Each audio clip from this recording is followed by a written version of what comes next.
નમસ્કાર મિત્રો, આજે અવનવા ઐતિહાસિક કિસ્સાના મણકા 30માં આપણે એક એવા વિરાટ વ્યક્તિત્વની વાત કરવી છે કે જે ગુજરાતી હતા, બેરિસ્ટર હતા, આ દેશની રાષ્ટ્રીય ધારાસભાના પહેલા અધ્યક્ષ હતા, મુંબઈ મ્યુનિસિપાલિટીના એ પ્રમુખ પણ રહી ચૂક્યા, અને છતાં આવું એક આગવું વ્યક્તિત્વ, બેરિસ્ટર તરીકે સફળ વ્યક્તિત્વ, છતાં એમને ઓળખવા માટે ફલાણા ભાઈના મોટા ભાઈ એમ વપરાય ત્યારે આપણને છે ને દુઃખ થવું સ્વાભાવિક છે. ફલાણા ભાઈ એટલે કોણ? ફલાણા ભાઈ એટલે સરદાર વલ્લભભાઈ પટેલ. સરદાર વલ્લભભાઈ પટેલના મોટા ભાઈ તરીકે બેરિસ્ટર વિઠ્ઠલભાઈ પટેલને જ્યારે આપણે ઓળખીએ ત્યારે આપણે વિઠ્ઠલભાઈનું અપમાન કરીએ છીએ. અને આમે જે માણસના નામથી વોટ ન મળી શકે એમ હોય, જે 1933માં ગુજરી ગયા હોય, એને અત્યારે યાદ હું કામ કરવા? જેના નામે વોટ મળતા હોય એવા વ્યક્તિત્વોને ખભે લઈને ફરવું એ આજના રાજકારણીઓનો ધર્મ છે. જો સત્તા અપાવે એવા માણસો, પણ જેમણે પાયાનું કામ કર્યું એવા વ્યક્તિત્વોને આપણે જો ભૂલી જઈએ, અને ખાસ કરીને ગુજરાતી થઈને ભૂલી જઈએ તો નગુણા કહેવાઈએ. અને આપણે કેવા નગુણા છીએ એની વાત મારે કરવી છે. હું સેલ્ફ કન્ડેમેશનની વાત નથી કરતો. મારે વાત એટલા માટે કરવી પડે એમ છે કે વીર વિઠ્ઠલભાઈ એ કરમસદના વતની વી.જે. પટેલ એટલે વિઠ્ઠલભાઈ ઝવેરભાઈ પટેલ, અને એમના નાના ભાઈ એટલે વલ્લભભાઈ ઝવેરભાઈ પટેલ.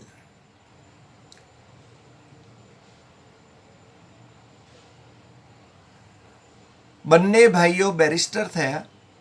બાકીની કથાઓ મારે કરવી નથી કે સરદાર સાહેબ તો ત્યાગી પુરુષ હતા, અને જે પેલો વી.જે. પટેલનું એડમિશન ત્યાંની બેરિસ્ટરીના અભ્યાસ માટે આવ્યું ત્યારે એમણે કહ્યું કે મને જવા દે, પહેલાં હું મોટો છું. અને સરદાર સાહેબે વિઠ્ઠલભાઈ પટેલના પરિવારની જવાબદારી પણ સંભાળી લીધી. વિઠ્ઠલભાઈના શિક્ષણની જવાબદારી પણ સંભાળી લીધી, કારણ કે સરદાર પટેલ એ વખતે તો સરદાર થયા નહોતા, બેરિસ્ટર પણ નહોતા થયા, અને છતાં એમની પ્રેક્ટિસ પ્લીડર તરીકેની એમની પ્રેક્ટિસ છે ને બહુ જ ચાલતી હતી, ક્રિમિનલ લોયર તરીકેની. એટલે એમણે તો બેરિસ્ટર થવું હતું ને થવાના હતા ભવિષ્યમાં. અમે અમારા મિત્ર મુંબઈથી દિનકર જોશીને વલ્લભ વિદ્યાનગરમાં વ્યાખ્યાન માટે બોલાવ્યા. વ્યાખ્યાન ત્રિવેણીનું આયોજન કરતા હતા. એમાં એમણે કહ્યું કે વિઠ્ઠલભાઈ બેરિસ્ટર થવા માટે ગયા. વિઠ્ઠલભાઈના પત્ની અને એમના બાળકો અને વલ્લભભાઈ પટેલે એમના ઘેર બોલાવી લીધા, અને વલ્લભભાઈના પત્નીને એમણે પિયર મોકલી આપ્યા. પહેલી વાત તો એ છે, મેં તરત જ દિનકરભાઈને કહેલું કે દિનકરભાઈ, વિઠ્ઠલભાઈને સંતાનો જ નહોતા. પણ દિનકરભાઈ જેનું નામ, બહુ જ અભ્યાસી માણસ છે, નોવેલો ખૂબ લખે છે, અને તમને ખબર છે કે નોવેલ એ ઇતિહાસ નથી હોતો. એટલે એમની કલ્પનામાં આવ્યું હશે કે વિઠ્ઠલભાઈને સંતાનો પણ હશે. ચારુતર વિદ્યામંડળ તરફથી અમે એમનું વ્યાખ્યાન છાપવાના હતા, પણ એમને એમ થયું, એમના ત્રણેય વ્યાખ્યાનો છાપવાના હતા, એક ઝીણા વિશેનું, એક ગાંધીજી વિશેનું અને એક વલ્લભભાઈ વિશેનું. પણ એમને બહુ ઉતાવળ લાગી હતી, એટલે એમણે પ્રવીણ પ્રકાશન પાસે આ છપાવી દીધું. અને એમાં વિઠ્ઠલભાઈના પત્ની અને એમના બાળકો એ પણ ભેળું છાપી નાખ્યું. મારા મિત્ર છે દિનકરભાઈ, અને કદાચ મોડે મોડે ઢળતી ઉંમરે એમણે પીએચડી પણ કદાચ કર્યું, કારણ કે આજકાલ ડૉક્ટર લખે છે એટલે કદાચ કાં તો માનદ પદવી મળી હશે, મને ખબર નથી. પણ આપણે તથ્યો જો ચૂકીએ, મેં કહ્યું એમ કે વિઠ્ઠલભાઈને કોઈ વલ્લભભાઈના મોટાભાઈ કહે તો એ એમનું અપમાન છે. વલ્લભભાઈ માટે નાજ છે આપણને, પણ આપણને વિઠ્ઠલભાઈ માટે પણ નાજ છે. રાષ્ટ્રીય ધારાસભાના પહેલા હિન્દી પ્રમુખ થાય તો એ ઓછું ગૌરવ છે? અને કેટલું સ્વમાનભેર એમણે કામ કર્યું. આજે મારે આ મણકામાં જે વાત કરવી છે એ વિઠ્ઠલભાઈના બનાવટી વસિયતનામાની વાત કરવી છે. વિઠ્ઠલભાઈ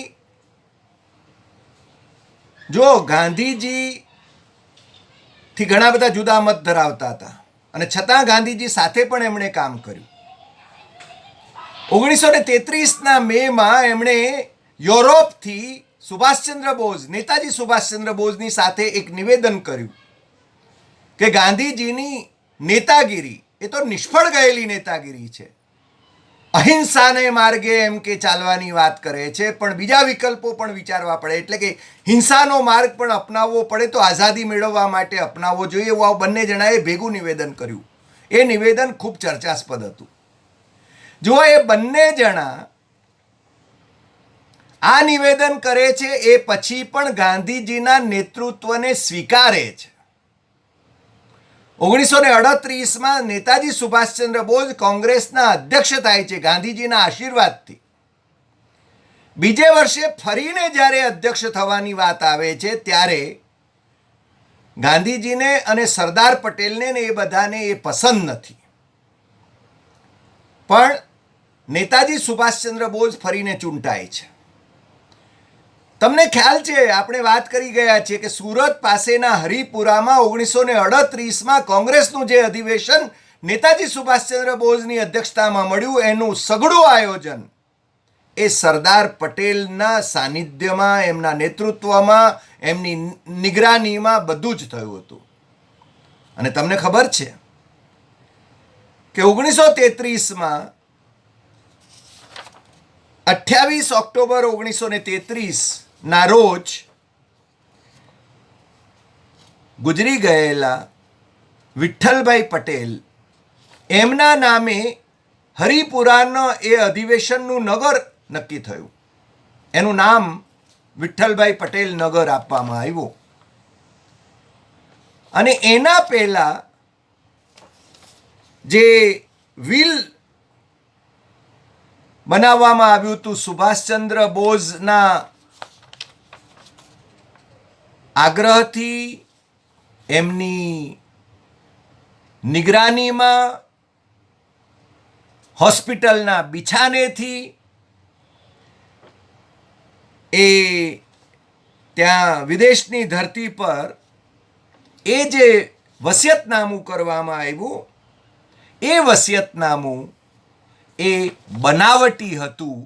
એ વાત અદાલતોએ પણ સ્વીકારી. નેતાજી સુભાષચંદ્ર બોઝ આવું બનાવટી વસિયતનામું કેમ કરે એવો તો પ્રશ્ન આપણને બધાને આજે પણ થાય છે. પણ એમાં નેતાજીનું ગૌરવ હણાય એટલા માટે આપણે આ વાત નથી કરતા. વાત એટલા માટે કરીએ છીએ કે આ હકીકત છે. અદાલતમાં, મુંબઈની હાઈકોર્ટમાં જસ્ટિસ વાડિયાએ જે ચુકાદો આપ્યો એની અંદર બહુ સ્પષ્ટ કરી દીધું હતું કે આ બનાવટી વિલ છે, બનાવટી વસિયતનામું છે.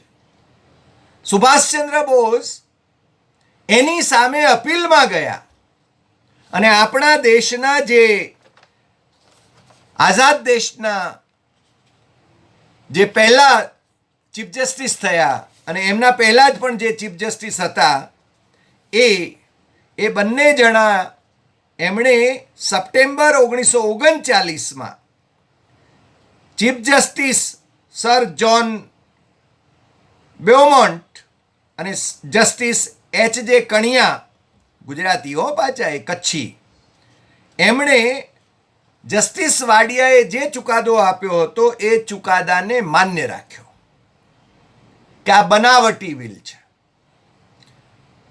મેં આના વિશે લંડનની એશિયન વોઇસની મારી જે કોલમ હેરિટેજ હિસ્ટ્રી છે એમાં ઓક્ટોબર 2018માં લખેલું. અને આ હકીકત છે. આ જીઆઈ પટેલે સરદાર સાહેબ જીવિત હતા ત્યારે વિઠ્ઠલભાઈ પટેલની બાયોગ્રાફીના 2 ગ્રંથ લખ્યા અને એ નવેમ્બર 1950માં એ પ્રકાશિત થયા. જસ્ટિસ MC ચાગલાએ એનું આમુખ લખ્યું. એની અંદર છેલ્લું ચેપ્ટર જે છે the last will and testament, એમાં એની આખી હકીકતો વર્ણવી છે કે કઈ રીતે આ બનાવટી વિલ થયું. મારે આજના મણકામાં એ વાત એટલા માટે લેવી છે કે સરદાર સાહેબ તો જેલમાં હતા, નાસિક જેલમાં હતા જ્યારે વિઠ્ઠલભાઈનું અવસાન થયું વિદેશની ધરતી પર.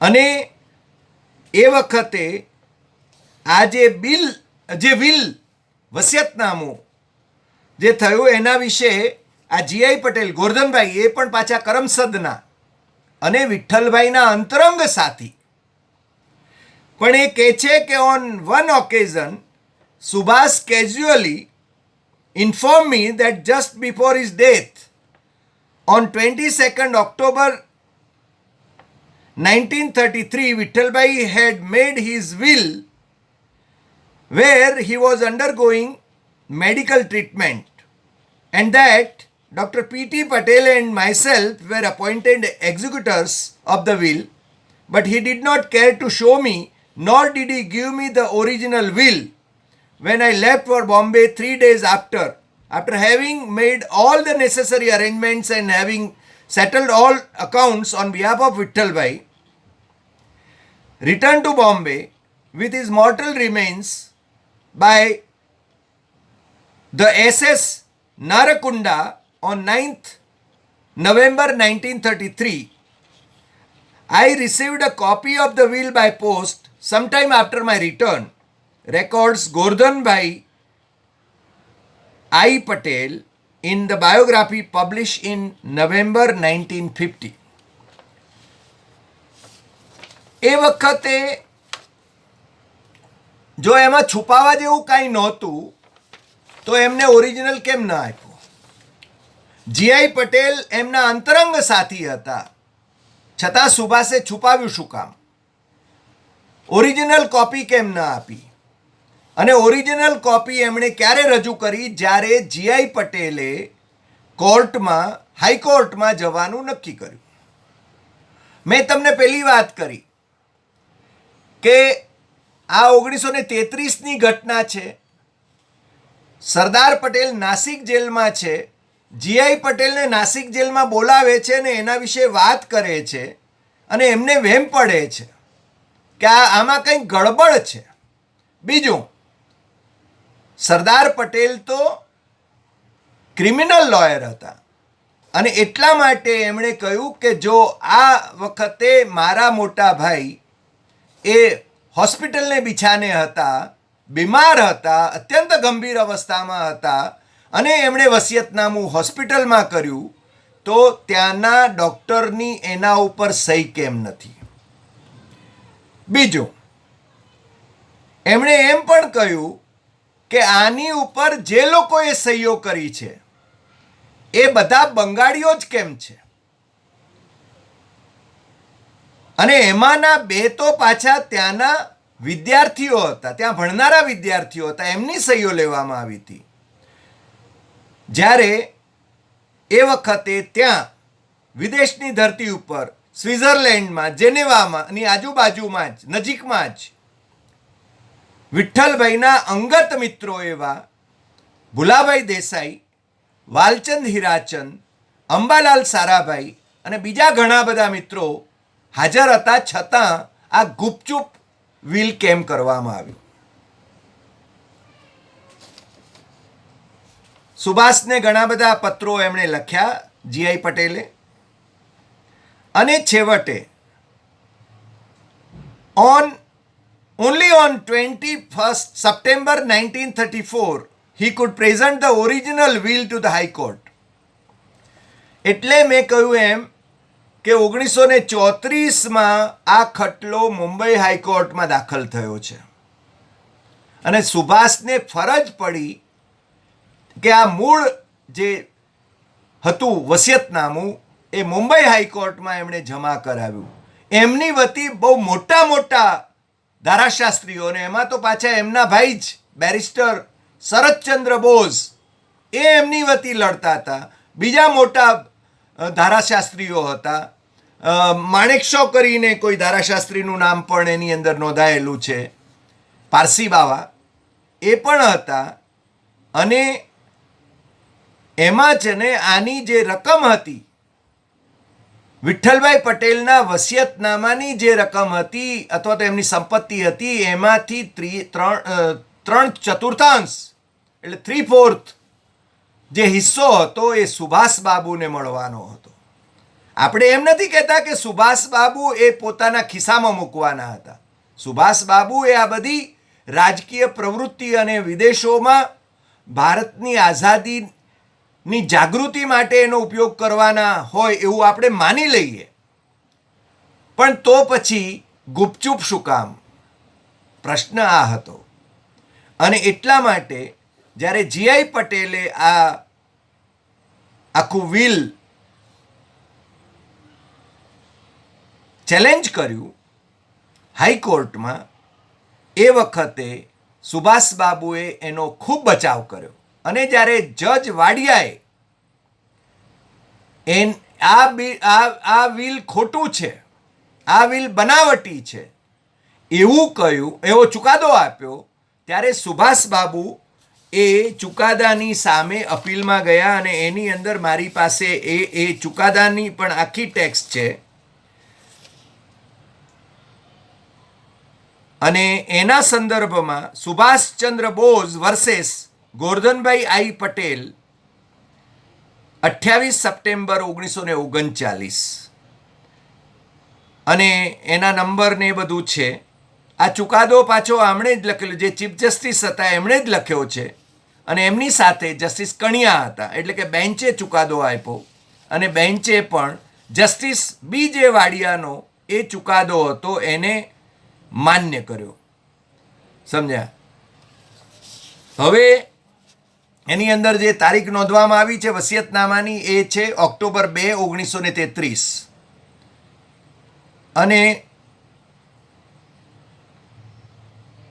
એ એમ કે ગુજરી ગયા એ તારીખ જે લખી છે એ 22મી, આ જ મહિનાની 22મી ઓક્ટોબર. એટલે હું કદાચ આગળ તારીખ બોલવામાં ભૂલ કરી ગયો હું તો મને માફ કરશો. અને આ જે આખો ચુકાદો છે એ ચુકાદાની અંદર પછી શરત બોઝ એની પાછી આર્ગ્યુમેન્ટ કરે છે, ફોર્સફુલ આર્ગ્યુમેન્ટ કરે છે. બીજા બધા એમના એડવોકેટ મિત્રો છે એ પણ એની તરફેણમાં, સુભાષચંદ્ર બોઝની તરફેણમાં આર્ગ્યુમેન્ટ કરે છે. અને છતાં ચુકાદો બહુ સ્પષ્ટપણે જસ્ટિસ વાડિયાએ જે આપ્યો હતો એને માન્ય કરે છે. આ ક્યારે થાય છે? આ બધું જ અને આખો ઘટનાક્રમ જે ચાલે છે એ દરમિયાન સુભાષચંદ્ર બોઝને ખભે લઈને મહાત્મા ગાંધી, પંડિત જવાહરલાલ નહેરુ, રાજેન્દ્ર પ્રસાદ, સરદાર વલ્લભભાઈ પટેલ એ બધા હરિપુરામાં કોંગ્રેસનું અધિવેશન યોજે છે. અંગત રાગ દ્વેષ એમની વચ્ચે કોઈ આવતા નથી. અને જે મહાન કાર્ય જે સરદાર પટેલે કર્યું એ હતું કે આ જે મારા મોટા ભાઈની જે રકમ છે, વસિયતનામામાં જે રકમ છે એમની અથવા એમની સંપત્તિ છે, એમાંથી અમારા બધા જે વંશજો છે એમના, એટલે જેમને લાભ થઈ શકે, એમના જે બધા પરિવારજનો છે એમને 1 પૈસો પણ એમાંથી ન ખપે. સરદાર પટેલે આ સ્ટેટમેન્ટ પબ્લિક કર્યું. સરદાર પટેલે જ્યારે નેતાજી સુભાષચંદ્ર બોઝ એ કોંગ્રેસના અધ્યક્ષ હતા ત્યારે 1 લાખ રૂપિયાનો ચેક, એટલે કે આ જે એમની જે રકમ હતી એ 1 લાખ રૂપિયાનો ચેક એ કોંગ્રેસ સમિતિને આપ્યો. અમારે છે ને 1 પૈસો જોઈતો નથી. વિઠ્ઠલભાઈનું મેમોરિયલ બને એમાંથી એ ટ્રસ્ટને અપાય, અમારે 1 પૈસો ન ખપે. અને એમણે એ પહેલાં એ નિવેદન કર્યું. એ પહેલાં એમણે પોતાના બધા જ ભાઈઓ અને પરિવારજનોની સાથે આ અંગે સંમતિ મેળવી લીધી હતી. અને છતાં તમે જુઓ કે જ્યારે હરિપુરાનું અધિવેશન થાય છે ત્યારે કોઈ એમ કહી ન શકે કે સુભાષ અને સરદાર વચ્ચે કોઈ મતભેદ છે. આ મોટાઈ હતી. આજે આપણે કૂતરા બિલાડાની જેમ છે ને જાહેર મંચ ઉપરથી જે બકવાસ કરાય છે, રાજનેતાઓ જે બકવાસ કરે છે, એક નેતાની સામે બીજા નેતાને ભાંડવાનું કામ કરે છે, તો એ વખતના કેવા વિરાટ વ્યક્તિત્વો હતા એનો પરિચય મળે છે.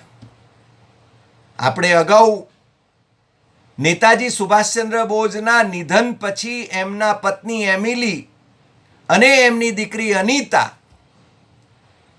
એની કાળજી રાખવા માટે, એમની જીવાઈ માટે પંડિત જવાહરલાલ નહેરુ અને સરદાર પટેલે જે આર્થિક વ્યવસ્થા કરી હતી એની આપણે વાત એમના પત્રોના ઉલ્લેખ સાથે આપણે કરી છે. દે વેર ટાવરિંગ પર્સનાલિટીઝ. એ લોકો છે ને એવા હીણા નહોતા કે હા નહેરુ અને સુભાષ સામસામે હતા, એવું નહીં. સમજ્યા? એકમેકની કેટલી કાળજી રાખતા હતા. અને નહેરુ અને સુભાષ તો બંને ડાબેરી વિચારકો હતા. સરદાર પટેલ તો જમણેરી વિચારક હતા. અને છતાં રાષ્ટ્રના હિતમાં એમણે કામ કર્યું છે.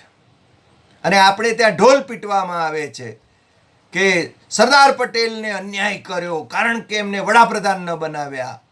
એપ્રિલ 1946માં 15માંથી 12 કોંગ્રેસ સમિતિઓએ સરદાર પટેલનું નામની ભલામણ કરી હતી, છતાં ગાંધીજીએ એમને વડાપ્રધાન નહીં બનાવ્યા. અરે ભૂંડા ભાઈ, એ વખતે તો એપ્રિલ 1946માં તો આઝાદીની જાહેરાતે નહોતી થઈ. એ વખતે જે સિલેક્શન કરવાનું હતું, જેની વરણી કરવાની હતી, એ વડાપ્રધાનની વરણી નહોતી કરવાની. આખા દેશને મૂર્ખ બનાવવામાં આવી રહ્યો છે અને તમે મૂર્ખ બની રહ્યા છો. રાજમોહન ગાંધી ગાય વગાડીને કહે છે કે 1945થી માંડીને 1950 એટલે કે સરદાર સાહેબ ગુજરી ગયા એના પછી પણ એ ગાળા દરમિયાન કોઈએ સરદાર વલ્લભભાઈને જ વડાપ્રધાન બનાવવા જોઈએ એવી માગણી સુદ્ધા નથી કરી. દસ્તાવેજોને અભ્યાસને આધારે કહે છે.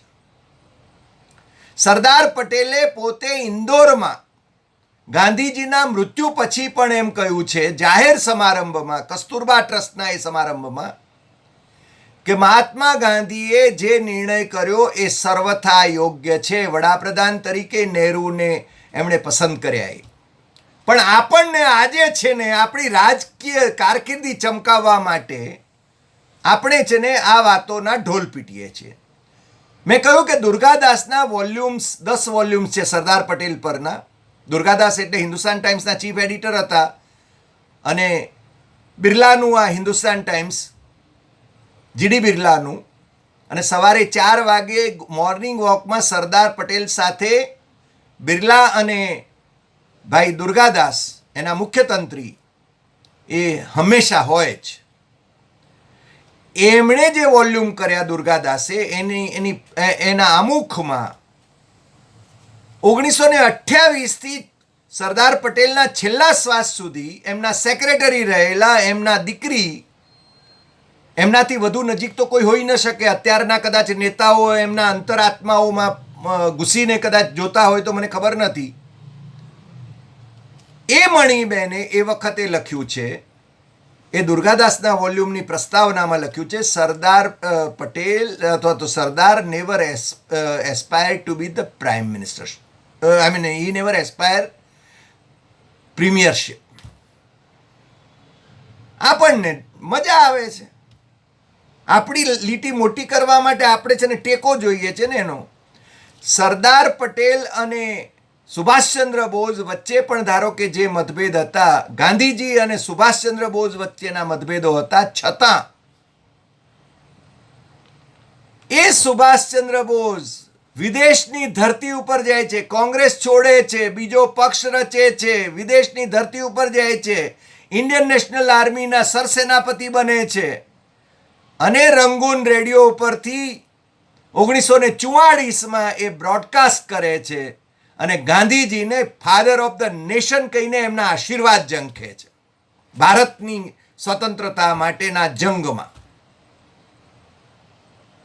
અને આપણને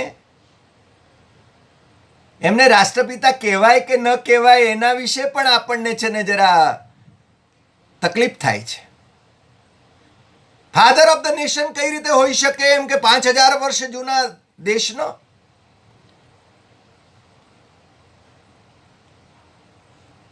સુભાષચંદ્ર બોઝ એમને ફાધર ઓફ ધ નેશન કે, પણ આપણે તો પ્રશ્નો કરીશું. શું કયા લેવલ ઉપર રાજકારણ પહોંચ્યું છે? અને એટલે જ મેં કહ્યું કે આ બનાવટી વસિયતનામું સાબિત થયું. સુભાષચંદ્ર બોઝે વિઠ્ઠલભાઈ પટેલનું બનાવટી વસિયતનામું કરાવ્યાનું સાબિત થયું અદાલતમાં. છે આપણી પાસે એના જજમેન્ટની આખી ટેક્સ પણ છે, અપીલના જજમેન્ટની પણ ટેક્સ છે. અને છતાં એ વિવાદ ચાલતો હતો, છતાં 1938માં સુભાષચંદ્ર બોઝને ખભે લઈને ચાલ્યા હતા. એમની સાથે મતભેદ હતા ત્યારે છે ને ગાંધીજીએ પણ કહ્યું, બીજી વાર સુભાષ ચૂંટાયા ત્યારે કહ્યું કે અમારી વ્યક્તિગત હાર છે. સરદાર પટેલ અને કોંગ્રેસ કારોબારીના બીજા 11 સભ્યો, કુલ 13 સભ્યોમાંથી 11 સભ્યોએ રાજીનામા આપી દીધા. છેલ્લો જે માણસ હતો રાજીનામું આપનાર એ પંડિત જવાહરલાલ નહેરુ હતા. પંડિત જવાહરલાલ નહેરુએ કહ્યું કે હું હજી પણ સુભાષને સમજાવવાની કોશિશ કરી જોઉં. અને પછી સુભાષ તો મને લાગે છે પોઈન્ટ ઓફ નો રિટર્ન પર હતા અને એટલા માટે નહેરુએ પણ એ કોંગ્રેસ કારોબારીમાંથી રાજીનામું આપી દીધું હતું. સુભાષચંદ્ર બોઝના નેતૃત્વવાળી કોંગ્રેસ કારોબારીમાંથી એમણે રાજીનામું આપી દીધું હતું. સરદાર પટેલ અને બીજાઓએ તો વહેલા આપી દીધું હતું. પછી તો છેવટે સુભાષે પણ ત્રિપુરીનું જે અધિવેશન થયું 39નું, એના પછી ફારેક થવું પડ્યું. પણ જો 39નું એ અધિવેશન 40માં રાંચીમાં ઝારખંડ વિસ્તારમાં ત્યાં આગળ છે ને એક અધિવેશન મળે છે અને 44માં રંગૂન રેડિયો પરથી બ્રોડકાસ્ટ કરે છે, ત્યારે છે ને સુભાષચંદ્ર બોઝ મહાત્મા ગાંધીને ફાધર ઓફ ધ નેશન કહે છે. આ મોટાઈ છે. અને બીજું, ત્યાગની વૃત્તિ. ધાર્યું હોત તો વિઠ્ઠલભાઈની પ્રોપર્ટી બધા ભાઈઓ લઈ શક્યા હોત, એમાં ભાગ લઈ શક્યા હોત, પણ એમણે કહ્યું કે ના, અમે એક પૈસો નહીં લઈએ એમાંથી, એ ટ્રસ્ટને જશે. બીજું, વિઠ્ઠલભાઈના યોગદાન વિશે અમારે ત્યાં વલ્લભ વિદ્યાનગરમાં VP science college, VP science એટલે વિઠ્ઠલભાઈના નામે જે ચારુતર વિદ્યામંડળની પહેલી કોલેજ જે શરૂ થઈ, એમાં દર વર્ષે જે વ્યાખ્યાન, સ્મૃતિ વ્યાખ્યાન યોજાય, 27 સપ્ટેમ્બર 2013ના રોજ એટલે વીર વિઠ્ઠલભાઈના જન્મદિવસે એ સ્મૃતિ વ્યાખ્યાનમાં અમારા મિત્ર ડૉક્ટર ગૌરાંગ જાનીએ બહુ અદ્ભુત વ્યાખ્યાન આપેલું અને એમાં એમણે જે વાત કરી હતી એમાં પ્રાથમિક શિક્ષણનો અધિકાર એનું વિધેયક વિઠ્ઠલભાઈએ રજૂ કરેલું, આંતરજ્ઞાતીય લગ્નો માટેનું આખી મહેનત કરેલી, એના માટેનો એ પ્રયાસો કરેલા એની વિગતે વાત કરી હતી. પૂર રાહત કાર્યમાં એમણે ઘણી બધી કામગીરી કરી હતી અને એશિયન વોઇસમાં જ મેં 21-27 સપ્ટેમ્બર 2019માં જે મારી કોલમ લખી હતી એમાં મેં લખ્યું હતું કે વિઠ્ઠલભાઈ પટેલ પ્રોપોગેટેડ આયુર્વેદ એન્ડ યુનાની.